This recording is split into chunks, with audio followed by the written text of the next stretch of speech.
Hello everyone, welcome to Teja academy. మన ఛానల్లో ఉన్న సబ్స్క్రైబర్స్ అందరికీ కూడా గుడ్ న్యూస్ అండి. ఎవరైతే సీరియస్ ఆస్పిరెంట్స్ ఈ సంవత్సరము ఎలాగైనా డిస్ట్రిక్ట్ మరియు హైకోర్టు ఉద్యోగం సాధించాలనే లక్ష్యంతో ఉన్నారో, లాస్ట్ ఇయర్ మిస్ అయ్యారో, తప్పకుండా మన కోర్స్ అయితే మీకు 100% యూజ్ అవుతుందండి. ఖచ్చితంగా ఉద్యోగం సాధించవచ్చు. కేవలం 399 రూపాయలకి 1 ఇయర్ వ్యాలిడిటీతో అయితే కోర్స్ అందిస్తున్నాము. ఇందులో 1000+ classes, test series and PDF material కూడా అందచేయడం జరుగుతుంది. And more over top 25 grand టెస్ట్లు కూడా ఇందులో అప్డేట్ చేయడం జరుగుతుందండి. ఈచ్ పేపర్ 100 మార్కులకు గాను అప్డేట్ చేయడము జరుగుతుంది. పేపర్ 100 మార్క్స్తో అయితే సేమ్ హైకోర్టు ఎగ్జామ్ ఏ విధంగా ఉంటుందో అదే విధంగా ఎగ్జామ్ అయితే కండక్ట్ చేయడం అయితే జరుగుతుందండి యాజ్ పర్ ద సిలబస్. మరి ఆఫరం కేవలము మొదటి 500 మందికి మాత్రమే ఉంటుంది. ఒకవేళ మీకు ఫుల్ కోర్స్ వద్దు, మాకు ఓన్లీ గ్రాండ్ టెస్ట్లు కావాలనుకుంటే కూడా అందుబాటులో ఉన్నాయి. జస్ట్ 199 రూపీస్కే టాప్ 25 గ్రాండ్ టెస్ట్లు మీకు అందచేయడం జరుగుతుంది. లింక్ వీడియో డిస్క్రిప్షన్లో ఇస్తానండి. యాప్ డౌన్లోడ్ చేసుకోండి. యాప్ దొరకకపోతే టెస్ట్ సిరీస్ అని కామెంట్ పెట్టండి ఫ్రెండ్స్, మీకు యాప్ లింక్ అయితే పంపడం జరుగుతుంది. ఓకేనా? బట్ ప్రతి ఒక్కరి దగ్గర ఈ కోర్స్ ఉండేలా చూసుకోండి. Okay, all the best, thank you. So guys, ఈరోజు మనము మన ఛానల్లో ఉన్న సబ్స్క్రైబర్ కోరిక మేరకు చాలామంది ఆధునిక భారతదేశ చరిత్ర పైన ఎంసీక్యూస్ చేయండి అని చెప్పేసి అడిగారండి. మరి ఈ యొక్క ఎంసీక్యూస్ అనేది మనకు డిస్ట్రిక్ట్ కోర్టుకి చాలా ముఖ్యమైనవి, డిస్ట్రిక్ట్ అండ్ హైకోర్టు. అంతేకాకుండా నాట్ ఓన్లీ కోర్టు ఉద్యోగాలండి, ఎస్ఐ కానిస్టేబుల్ కావచ్చు, గ్రూప్స్ కావచ్చు, ఓకేనా, ఆర్ఆర్బిఎస్ఎస్ అన్ని ఉద్యోగాలకు కూడా ఆధునిక భారతదేశ చరిత్ర నుండి క్వశ్చన్ లేకుండా క్వశ్చన్ పేపర్ ఉండదండి. అంత ఇంపార్టెంట్ ఈ యొక్క టాపిక్ అనేది. ఓకేనా? సో లేట్ చేయకుండా కంటెంట్లోకి వెళ్ళిపోదాం. ముందుగా చిన్న లైక్ చేయండి ఫ్రెండ్స్. మీకు ఏదైనా టాపిక్ పైన మరి క్లాస్ కావాలనుకుంటే తప్పకుండా ఆ టాపిక్ నేమ్ కామెంట్ రూపంలో తెలియచండి. చాలా క్లియర్గా మీకు క్లాస్ చెప్పడం అయితే జరుగుతుంది. ఓకేనా? మీకు ఏమైనా అర్థం కాకపోయినా, ఏమైనా మిస్టేక్స్ అప్పుడప్పుడు ఓవర్ఫ్లోలో నాకు కూడా మిస్టేక్ అవుతూ ఉంటాయండి. సో వాటిని కనుక రెక్టిఫై చేసి మీరు కామెంట్ పెట్టినట్లయితే తప్పకుండా నెక్స్ట్ వీడియోలో వాటిని అప్డేట్ చేయడము జరుగుతుంది. ఓకేనా? Yeah, question number 1. ముందుగా చిన్న లైక్ చేయండి ఫ్రెండ్స్ అందరూ కూడా. Who was the first governor general of British India? అంటే భారతదేశానికి మొట్టమొదటి బ్రిటిష్ గవర్నర్ జనరల్ ఎవరండి భారతదేశానికి? Answer option D, Warren Hastings అండి. ఎవరండి? Warren Hastings. Important question.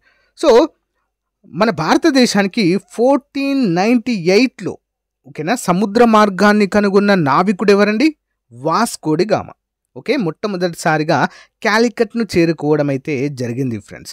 So ఈయన ఏం చేశాడు? వాస్కో డి గామా భారతదేశానికి సందర్శించి మరి భారతదేశంలో ఉన్నటువంటి సిరి సంపదలు, ముఖ్యంగా స్పైసెస్, ఓకేనా, వాటన్నిటి గురించి బుక్ రాసి వారి దేశంలో చెప్పడం అయితే జరిగింది. ఓహో అవునా, భారతదేశము ఇన్ని సిరి సంపదలతో తులుతూగుతుందా అని చెప్పేసి అందరూ రావడం స్టార్ట్ చేశారండి. ఓకేనా? సో ఇది చరిత్ర. సో నెక్స్ట్ వన్ చూద్దామండి. ఇదైతే గుర్తుంచుకొని, వారన్ హేస్టింగ్స్ భారతదేశం మొట్టమొదటి British governor general. Next one, the battle of Plassey was fought in which year? Plassey యుద్ధము ఏ సంవత్సరంలో జరిగింది? ప్లాసీ యుద్ధము ఎంత ప్రాముఖ్యత కలిగి ఉందో తెలుసా అండి? బ్రిటిష్ వారు వారి యొక్క సామ్రాజ్య స్థాపనకి దోహదం చేసిన మొట్టమొదటి యుద్ధము ప్లాసీ యుద్ధం అండి. ఓకేనా? మరి ఇది ఏ సంవత్సరంలో జరిగిందండి? ఇయర్ ఇంపార్టెంట్ అండి. ఓకేనా? 1757వ సంవత్సరంలో. ఎప్పుడండి? 1757. ఎవరెవరి మధ్య జరిగింది? Robert Clive, okay, Robert Clive and Siraj-ud-Daulah. Okay, Siraj-ud-Daulah మధ్య ఈ యొక్క బ్యాటిల్ ఆఫ్ పానిపట్, మన ప్లాసీ యుద్ధం 1757లో ప్లాసీ యుద్ధము జరిగింది. దీనికంటే ముందు చీకటి గది ఉదంతం జరుగుతుందండి. ఇదే సంవత్సరంలో చీకటి గది ఉదంతం. సిరాజుద్దౌలా ఏం చేస్తారంటే బ్రిటిష్ వారిని చాలామందిని పట్టుకొని ఒక చీకటి గదిలో వేసి మరి వారికి గాలాడక ముసాడక చాలామంది చనిపోతారండి. దీన్ని తెలుసుకున్నటువంటి అప్పుడు ఈయన ఎక్కడుంటారంటే మైసూర్లో ఉంటారు రాబర్ట్ క్లైవ్. సో ఇతన్ని పిలిపిస్తారు ఇక్కడికి. అదే ఇయర్లో పిలిపించి యుద్ధానికైతే ఉసుగొలపడం జరుగుతుంది బ్రిటిష్ వారు. ఆ యుద్ధంలో సిరాజుద్దౌలాను ఓడించి, సిరాజుద్దౌలా ఓడిపోవడానికి కూడా మన దేశస్తుడే కారణం అండి. వెన్నుపోటు పొడుస్తాడు సిరాజుద్దౌలాకి, దాని కారణంగా మరణించడము జరుగుతుంది. ఆఫ్ కోర్స్ మరి ఇందులో బ్రిటిష్ యొక్క పరిపాలనకి ఇది ఒక ముఖ్యమైనటువంటి పరిణామంగా మనమైతే చెప్పుకోవచ్చు. ఓకేనా? 1750 గుర్తుంచుకోవాలి. ఏ సంవత్సరంలో జరిగింది, ఎవరెవరి మధ్య జరిగింది అనేది కూడా ఇంపార్టెంట్. ఓకేనా, కలకత్తాలో జరుగుతుంది ఇది. Next one, who introduced the doctrine of labs, అంటే డాక్ట్రిన్ ఆఫ్ ల్యాబ్స్ అనే విధానాన్ని ఎవరు ప్రవేశపెట్టారు? ఓకేనా, రాజ్య సంక్రమణ సిద్ధాంతం అండి తెలుగులో. ఎవరు ప్రవేశపెట్టారండి రాజ్య సంక్రమణ సిద్ధాంతాన్ని?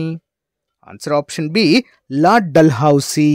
అంటే రాజ్య సంక్రమణ సిద్ధాంతం అంటే ఏం లేదండి, సింపుల్. సో ఎవరైతే రాజులు ఉంటారో వారికి గనక సంతానం లేకుంటే, ఏంటండి సంతానం లేకుంటే వారి రాజ్యాన్ని మొత్తం బ్రిటిష్ వారికే ఇవ్వాలనేటువంటి నిబంధనే డాక్ట్రిన్ ఆఫ్ ల్యాబ్స్, రాజ్య సంక్రమణ సిద్ధాంతము. లార్డ్ డల్హౌసీ దీన్ని తీసుకురావడము జరిగింది. Next one, the revolt of 1857 started from which place, అంటే 1857 తిరుగుబాటు ఎక్కడ ప్రారంభమైంది? ఎక్కడండి? మీరట్ అండి, మీరట్, ఉత్తరప్రదేశ్. ఓకే, మీరట్లో జరిగింది 1857 తిరుగుబాటు. ఓకేనా, చాలా చాలా ఇంపార్టెంట్. దీన్ని మరి భారత స్వతంత్ర మొట్టమొదటి తిరుగుబాటు లేదా స్వాతంత్రోద్యమంగా పేర్కొన్నవారు విడి సవార్కర్ అండి. ఓకే, విడి సవార్కర్. ఓకే, గుర్తుంచుకోవాలి. Next one, who was the leader of the 1857 revolt in Kanpur, అంటే 1857 తిరుగుబాటులో కాన్పూర్లో ప్రధాన నాయకుడు లేదా 1857 తిరుగుబాటుకి కాన్పూర్లో నాయకత్వం వహించినటువంటి వ్యక్తి ఎవరు? ఎవరండి? మోస్ట్ ఇంపార్టెంట్ పర్సన్ అండి. ఆన్సర్ ఆప్షన్ ఏ, నానా సాహెబ్. ఎవరండి? Nana Saheb, important. Next one, which act made India A direct colony of British crown, అంటే ఏ చట్టం భారతదేశాన్ని బ్రిటిష్ రాజు నేరుగా పరిపాలించేలా చేసింది? ఏ చట్టం అండి? చాలా ఇంపార్టెంట్ ఈ చట్టము. ఆన్సర్ ఆప్షన్ సి అండి, గవర్నమెంట్ ఇండియా యాక్ట్ 1858, అంటే 1858 బ్రిటిష్ ఇండియా చట్టము. దీన్నే బ్రిటిష్ యువరాణి ప్రకటనగా అయితే చెప్పుకుంటాము. అసలు ఏం జరిగిందండి? దీన్ని బ్యాక్గ్రౌండ్ చూసినట్లయితే 1858 తిరుగుబాటు జరుగుతుంది కదండి, సైనిక తిరుగుబాటు. ఇదే మెయిన్ రీజన్ అండి. అసలు బ్రిటిష్ యువరానికి ఏం తెలియకుండా, ఏం చేయకుండా అసలు మీరు అన్నీ ఏం చేస్తున్నారు అక్కడ అని చెప్పేసి ఈస్ట్ ఇండియా కంపెనీ ఆధిపత్యాన్ని రద్దు చేస్తుందండి. రద్దు చేసే అధికారాన్ని మొత్తం కూడా తన హ్యాండ్ ఓవర్ చేసుకుంటుంది. ఓకే, బ్రిటిష్ యువరాణి. అందుకే దీన్ని బ్రిటిష్ యువరాణి ప్రకటనగా చెప్తారండి 1858వ సంవత్సరాన్ని. ఓకేనా, అంతేకాకుండా 1858లో బ్రిటిష్ ఇండియా గవర్నర్ జనరల్ అనేటువంటి పదవిని రద్దు చేసి, ఓకేనా, వైస్ రాయ్ అనేటువంటి పదవిని ఇంట్రడ్యూస్ చేయడం జరుగుతుంది. ఏంటండి? వైస్ రాయ్. మరి భారతదేశానికి మొట్టమొదటి వైస్ రాయ్గా ఎవరున్నారండి? లార్డ్ కానింగ్ అండి. ఓకే, లార్డ్ కానింగ్ అనేటువంటి వ్యక్తిని నియమించడము జరిగింది. ఓకే, గుర్తుంచుకోవాలి. Next one, the Indian National Congress was founded in which year, భారత జాతీయ కాంగ్రెస్ ఏ సంవత్సరంలో ఏర్పడిందండి? సో 1885వ సంవత్సరంలో. ఓకే, దీనికి మొట్టమొదటి అధ్యక్షులు ఎవరండి? WC Banerjee, Umesh Chandra Banerjee. Who was the first president of Indian National Congress, భారత జాతీయ కాంగ్రెస్ మొదటి అధ్యక్షులు ఎవరు? ఇప్పుడే చెప్పాను కదా, WC Banerjee, option A. Next one, who was known as the grand old man of India, అంటే భారతదేశపు మహానుభావుడు లేదా కురువృద్ధుడు. ఓకే, భారతదేశ కురువృద్ధుడు అని ఎవరిని పిలుస్తామండి? ఆన్సర్ ఆప్షన్ బి అండి, దాదాబాయ్ నౌరోజీ గారిని భారతదేశ grand old man of India లేదా భారతదేశ కురువృద్ధుడిగా పిలుస్తాము. ఓకేనా, చాలా చాలా ఇంపార్టెంట్. మీ అందరికీ కూడా ఒక చిన్న క్వశ్చన్ అండి, ఎంతమంది సమాధానం చెప్తారో చూద్దాము. ఓకేనా, మరి మనకి ఆంధ్రప్రదేశ్ రాష్ట్రంలో ఫర్ ఎగ్జాంపుల్ ఆంధ్రప్రదేశ్ కురువృద్ధుడు అని ఎవరిని పిలుస్తారు? ఆంధ్రప్రదేశ్ కురువృద్ధుడు. At the same time Telangana కురువృద్ధుడు. ఓకే, ఏపీ వాళ్ళు చూస్తున్నట్లయితే ఏపీ కురువృద్ధుడు ఎవరు, తెలంగాణ వారు చూస్తున్నట్లయితే తెలంగాణ కురువృద్ధుడు ఎవరు? కామెంట్ చేయండి ఫ్రెండ్స్. మీకు తెలియకపోతే టీజీ కురువృద్ధుడు అని కామెంట్ చేయండి, నేను ఆన్సర్ చెప్తాను. ఓకేనా, ఇంపార్టెంట్ క్వశ్చన్ ఇది మాత్రం.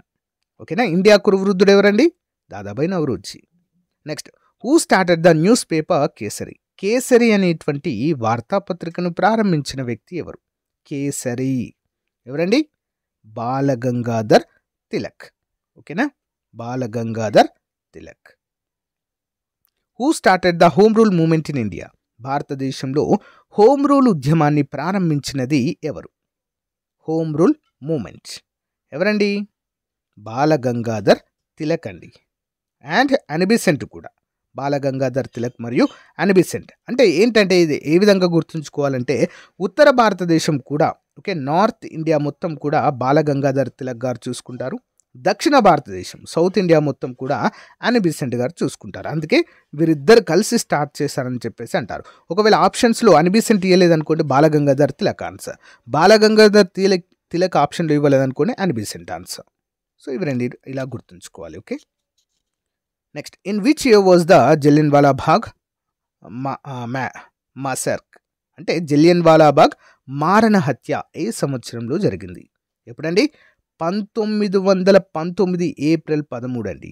ఓకే, ఏప్రిల్ 13న జనరల్ డయర్ అనేటువంటి వ్యక్తి జరిపినటువంటి మహాదారుణమైనటువంటి ఈ యొక్క తొక్కిసలాటగా దీన్ని అయితే చెప్పుకోవచ్చు. మరణకాండ లేదా మరణ హత్యగా దీన్ని అయితే చెప్పుకోవచ్చండి. ఓకేనా, ఇంపార్టెంట్ క్వశ్చన్. అమృత్సర్లోని స్వర్ణ దేవాలయంలో జరుగుతుంది. Okay, who was the British officer responsible for the Jallianwala Bagh massacre? ఎవరండి? జలియన్వాలా బాగ్ మారణ హత్యకు బాధ్యుడైన బ్రిటిష్ అధికారి ఎవరు? General Dyer. Okay, General Dyer option B. Non cooperation movement was launched in which year? అంటే సహాయ నిరాకరణ ఉద్యమం, తెలుగులో అసహకార లేదా సహాయ నిరాకరణ ఉద్యమాన్ని ఎవరు ప్రారంభించారండి? మహాత్మా గాంధీ గారు కదా. ఏ సంవత్సరంలో అండి? ఆన్సర్ ఆప్షన్ బి అండి, 1920లో ప్రారంభించడము జరిగింది. ఎప్పుడండి? 1920. Which movement was withdrawn after the Chaura Chauri incident? అంటే చౌరీ చౌరా సంఘటన తర్వాత ఏ ఉద్యమాన్ని విరమించారు, ఆపేశారండి సింపుల్గా చెప్పాలంటే? ఏంటది? నాన్ కోఆపరేషన్ మూమెంట్ అండి. సహాయ నిరాకరణ ఉద్యమాన్ని ఆపేశారు. ఎందుకండి? 1921లో మరి భారత ఈ ఉద్యమంలో పాల్గొన్నటువంటి మన దేశ నాయకులు, ఆందోళనకారులు ఏం చేస్తారు తెలుసా అండి? చౌరా చౌరీ అనేటువంటి ప్లేస్లో, ఉత్తరప్రదేశ్లో ఉన్నటువంటి ప్లేస్లో ఒక పోలీస్ స్టేషన్ పైన నిప్పు పెడతారండి. అందులో ఉన్న అధికారులంతా కూడా కాలి బూడిదైపోతారు. అయితే ఈ చర్య హింసాత్మకంగా, అంటే గాంధీజీ గారు చేపట్టింది అహింసాయుతంగా ఉండడము, ఓకే, నాన్ వైలెన్స్గా చేయాలని చెప్పేసి, అయితే హింసాత్మకంగా మారడంతో దీన్ని నిలిపివేస్తారు. ఓకే, నిలిపివేస్తారండి. అయితే నిలిపివేసి ఈ యొక్క ఉద్యమాన్ని ఆపేస్తారు. ఇక్కడే మనకు ఒక ముఖ్యమైన సంఘటన జరిగిందండి. అప్పటి వరకు కూడా గాంధీజీ గారి ప్రేరణతో మరి జాతీయోద్యమంలోకి వచ్చినటువంటి నేతాజీ సుభాష్ చంద్రబోస్ గారికి గాంధీజీ గారికి మధ్య విభేదాలు వచ్చాయండి. రీజన్ ఏంటి?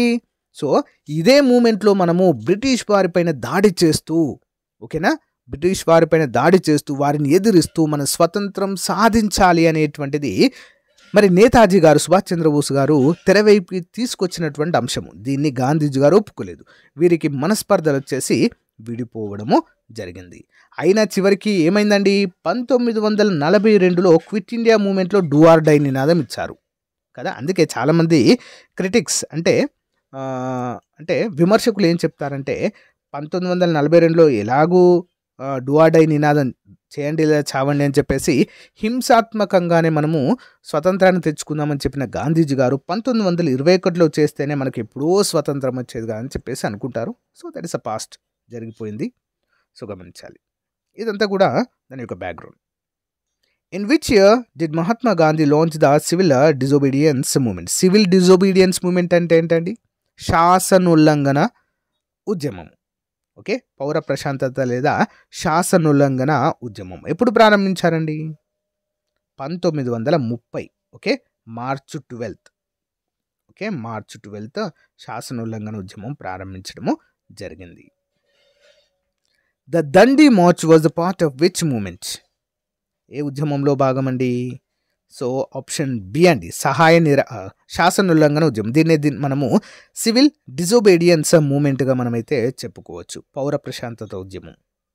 Next one, who gave the slogan do or die during the quit India moment?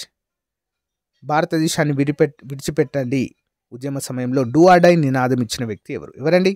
Gandhiji గారు కదా. 1942 ఆగస్టులో జరిగిందండి ఇది. Next one.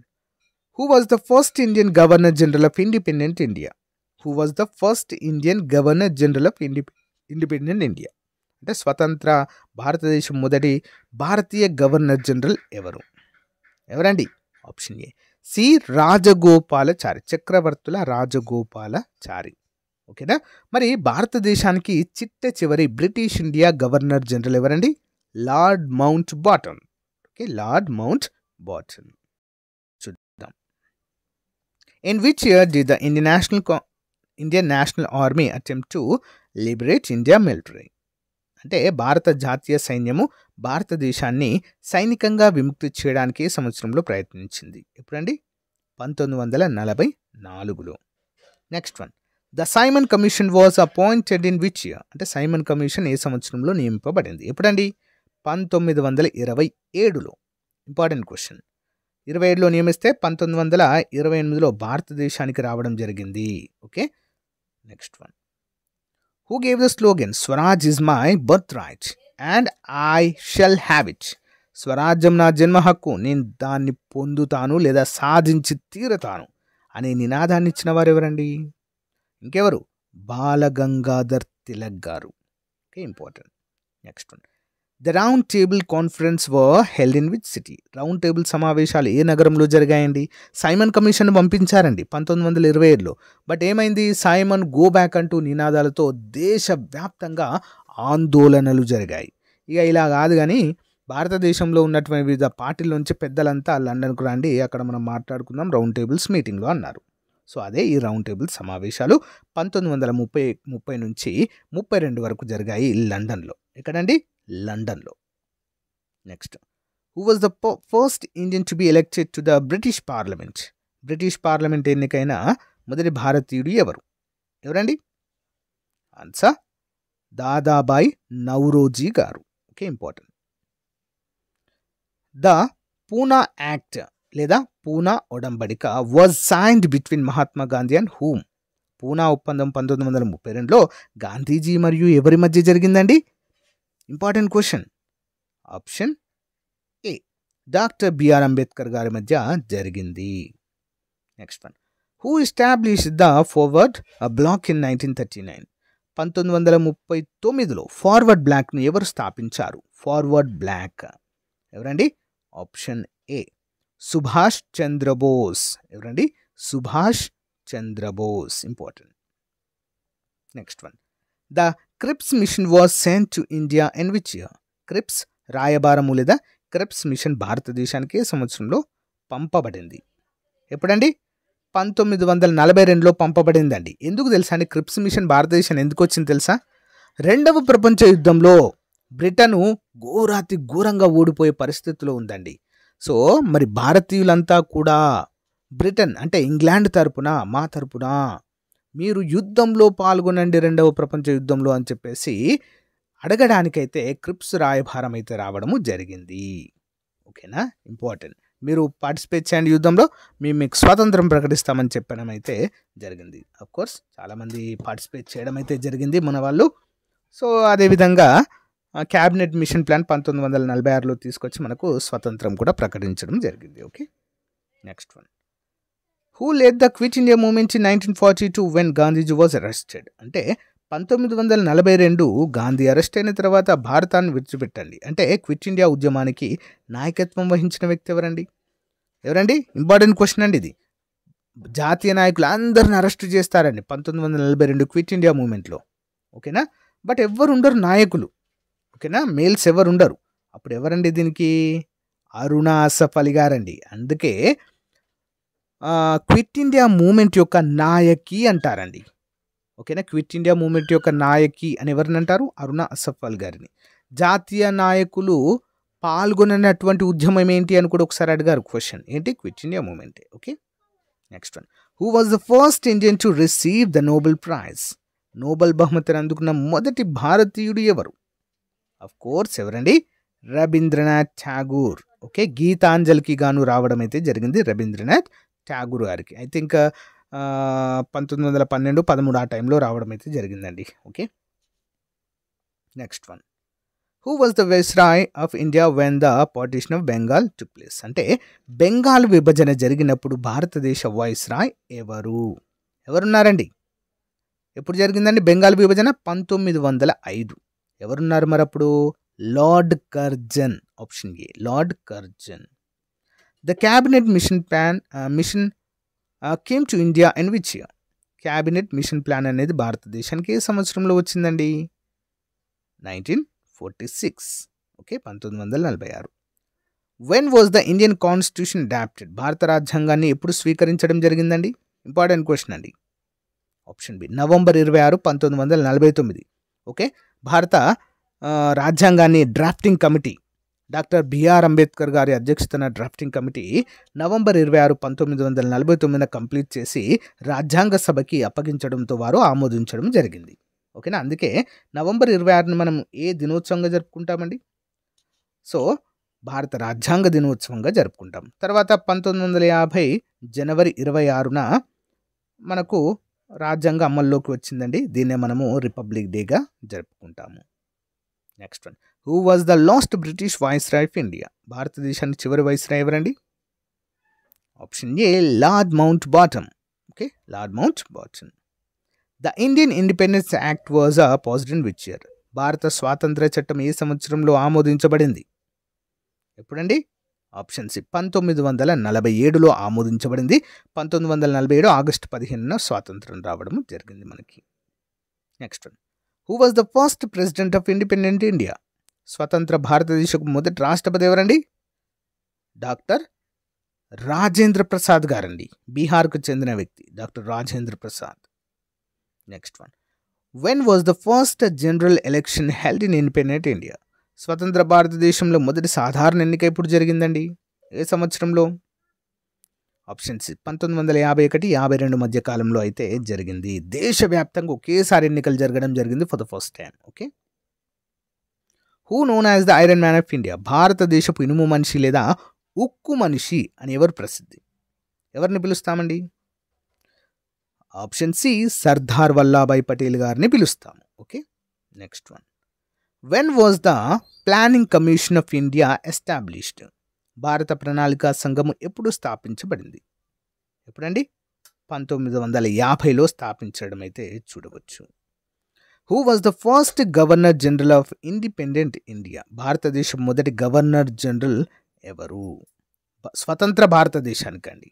ఎవరండి? Answer option A Lord Mountbatten. స్వతంత్ర భారతదేశానికి ఫస్ట్ గవర్నర్ జనరల్ అండ్ చివరి బ్రిటిష్ ఇండియా గవర్నర్ జనరల్ కూడా ఈయనైతే మనము గుర్తుంచుకోవాలి, Lord Mountbatten. Next one, which act provided for the first time in the establishment of supreme court in India? భారతదేశంలో తొలిసారిగా supreme court ఏర్పాటుకు మార్గం సుగమం చేసిన యాక్ట్? ఆన్సర్ ఆప్షన్ ఏ అండి రెగ్యులేటింగ్ యాక్ట్ ఆఫ్ 1773. 1773 నియంత్రణ చట్టం అండి. ఓకేనా, రెగ్యులేటింగ్ చట్టము. Next one, who among the following was the first Indian to qualify the Indian civil service? ICS అనేవారండి. ఇప్పుడు ఐఏఎస్ అని పిలుస్తున్నాం కదా, అప్పుడు ఐసీఎస్ అనేవారు, ఇండియన్ సివిల్ సర్వీసెస్. ఓకే, భారత పౌర సేవలు పరీక్షలు ఉత్తీర్ణత సాధించిన, అంటే సివిల్ సర్వీసెస్లో ఉత్తీర్ణత సాధించిన మొదటి భారతీయుడు? ఆప్షన్ ఏ అండి Satyendranath Tagore. Okay, Satyendranath Tagore. Who introduced the doctrine of lapse? Doctrine of lapse ఎవరు ప్రతిపాదించారు, ఎవరు ప్రవేశపెట్టారు? Option Lord Dalhousie. Who founded the Indian National Congress in 1885? 1885లో భారత జాతీయ కాంగ్రెస్ను స్థాపించినది ఎవరండి? ఏవో హ్యూమ్ అండి, బ్రిటిష్ పర్సన్ ఇతను.